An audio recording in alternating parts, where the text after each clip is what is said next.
annagoo isla wuxuun baa ku biirisan waxba maydaan yeelin ayaa iska dhowrayna waa raggiinii dhibta geysta oo isdhowra waxaan u sheegayaa dawladda Soomaaliya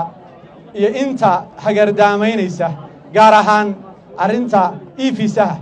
oo caqabad ku noqotay dadka reer Somaliland oo ay ugu tala galeen inay mala ku dhibaan dadka reer Somaliland ku dhibaan waxaan arkayo diyaaradda la soo raacay dad badan oo dhibsanaya arrinta waxaan leeyahay dhibinta ka badan baa inaga soo martay Soomaaliya ma aanse filaynin mas'uuliyiinta Soomaaliya inay wali ciil qabaan dadka reer Somaliland ilaa ay cidhiidhi geliyaan waxaan si gaar ah u tilmaamayaa madaxweynaha Soomaaliya Xasan Sheekh Maxamuud oo hore ugu ololeeyay oo laga hayo isagoo leh reer Somaliland diblomaasiyad iyo cudud iyo dhaqaale midna cidhiidhi ku gelin maayo waxaan u sheegayaa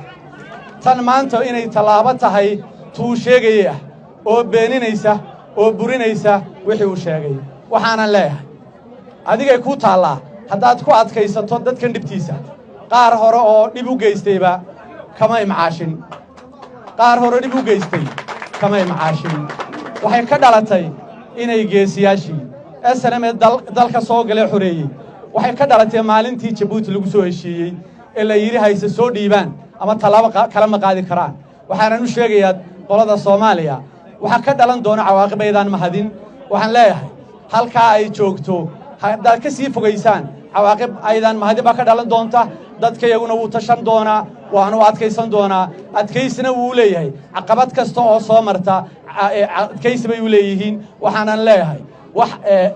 istiltilmaan iyo hebel baacayn inagaan oran dhaxdaynu xidhanayna waanaynu insha Allah ta'ala ka gudbayna waxaan waliba gaar ahaan leeyahay war annagoo isla wuxuun baa ku biirisan waxba maydaan yeelin ayaa iska dhowrayna waa raggiinii dhibta geysta oo isdhowra waa maatintii salaamu calaykum wa rahmatullahi wa barakaatuh